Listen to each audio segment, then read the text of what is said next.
Okay, I've just come across a very good example of a big problem on the internet. When you used to search for things on Google, when the search result came up, or the list of search results came up, you would very often be able to discern the answer you wanted to whatever your query was just by looking at the short um, section of text that would appear beneath the heading of the website upon which the text was found. You could usually find the answer to what you wanted to the question you'd asked or the query you'd made. So I want to find out something about the clipboard on Microsoft Windows, right? And this is what I'm presented with in the list of answers. Learn how to use such and such clipboard, blah blah blah blah. Next one. Discover how to easily access and manage your blah blah blah blah blah clipboard history. No mention of what to do. The clipboard history allows you to blah blah blah. This guide will walk you through, and obviously there you can't see the information you want because the introduction blurb obscures it. It fills up the gap to prevent you seeing the information you want. Now this is not accidental, it's part now of the way websites are written, the design. And this is a really good example of the manipulative nature of the world today. Okay, it wasn't this way before. You say what you want, I don't care. It was not like this before. There is a snide, sort of untoward way that people conduct themselves nowadays, which I find appalling and disgusting and retrograde. I'm sick of it. All right, it goes against moral decency. You might say, well, that's not really moral decency. Well, treating people with upfront communication is decency.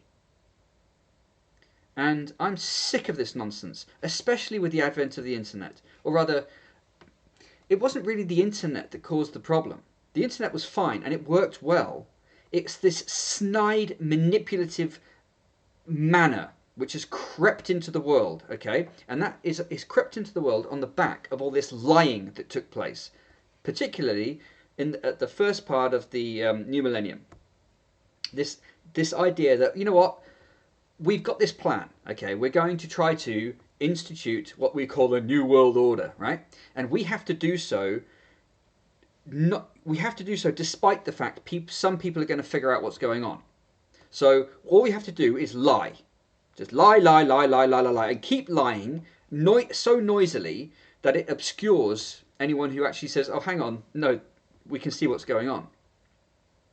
And that filtered throughout humanity. It filtered throughout business. It filtered throughout government. And now people, instead of standing up for things and say, hang on a minute, no, this is wrong, they instead of trying to get people to do things in an upfront way and say, well, you need to do this because of this. It's all, oh, well, what we'll do is we'll orchestrate a situation to manipulate people into not getting what they want. And then we'll just pretend, oops, oh, well, and just pretend it didn't happen.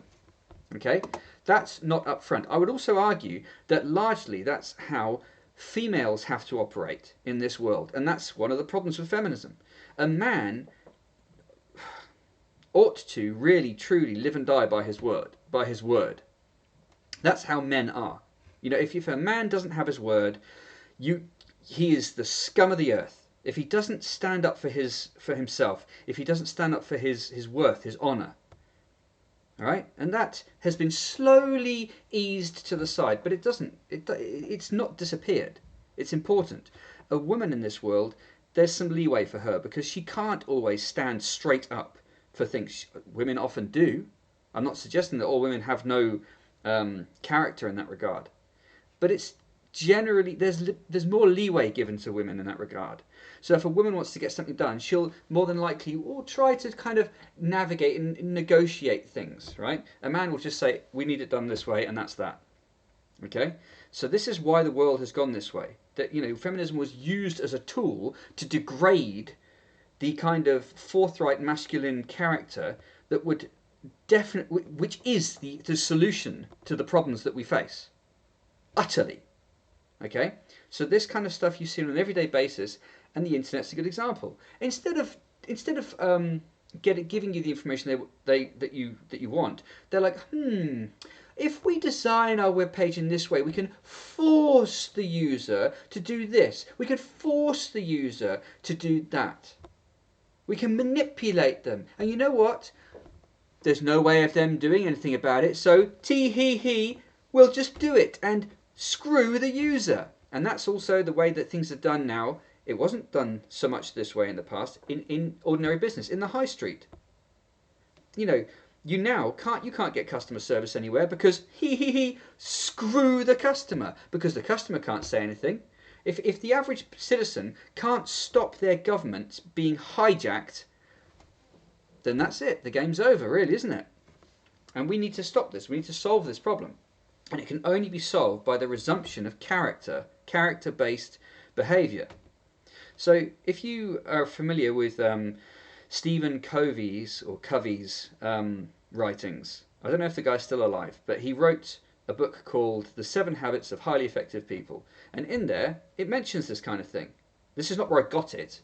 This is just something I happen to have read, which concurs with what I'm saying. And he talks about the difference between the personality ethic and the character ethic.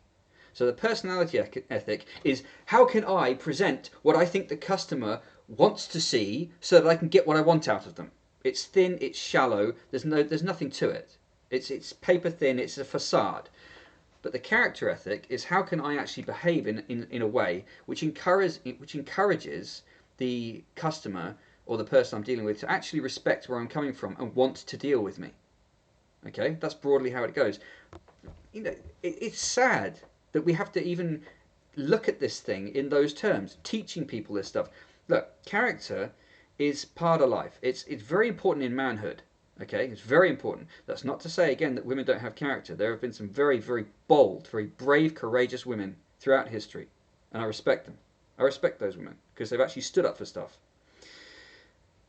But it's more commonly required of men. And if a man doesn't do that kind of thing, he's spineless, he has no backbone, he's a coward. Okay? So we have to understand this kind of thing. We have to understand that this is part of our culture, part of our heritage.